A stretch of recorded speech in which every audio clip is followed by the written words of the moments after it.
Hello बच्चों, let's read the question. Question says what is physics, what is the difference between the physical and biological sciences. बच्चों यहाँ पे बात करेंगे हम इसके सॉल्यूशन की. सॉल्यूशन में देखेंगे हम की कॉन्सेप्ट, और की कॉन्सेप्ट में देखेंगे बच्चों हम फिजिक्स को. तो फिजिक्स एक्चुअली में है क्या बच्चों. फिजिक्स की अगर हम बात करें तो physics is the scientific study of, physics is the scientific study of, scientific study of physical phenomena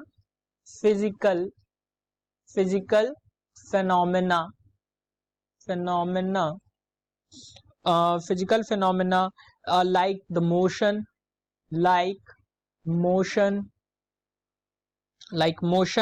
of matter, force, energy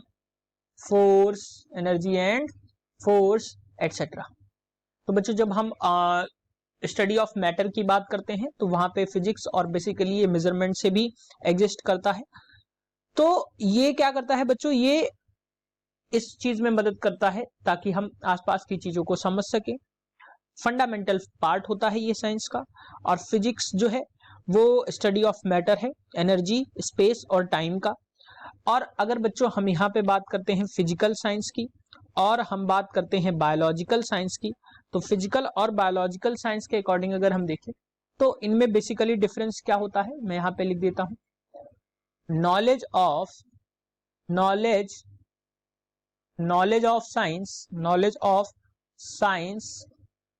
science dealing with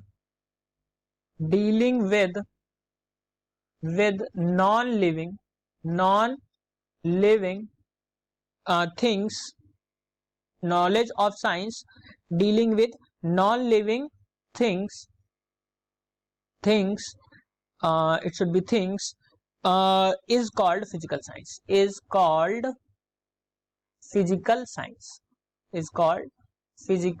science.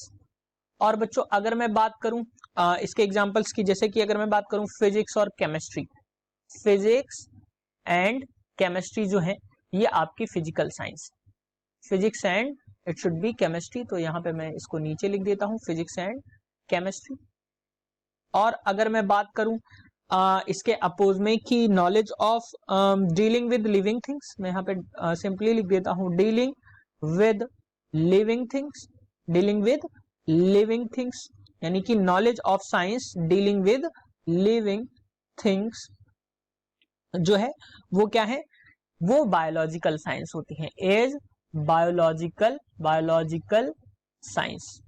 बच्चों यहाँ पे अगर हम सिंपली इसके बारे में बात करें तो जैसे आपकी जूलॉजी है, बॉटनी है, बेसिकली ये बायोलॉजिकल साइंस होती है एक्सेट्रा. सो बच्चों ये इन दोनों के बीच में डिफरेंस है. So this is the answer for your question. Hope you understood it well. Best of luck.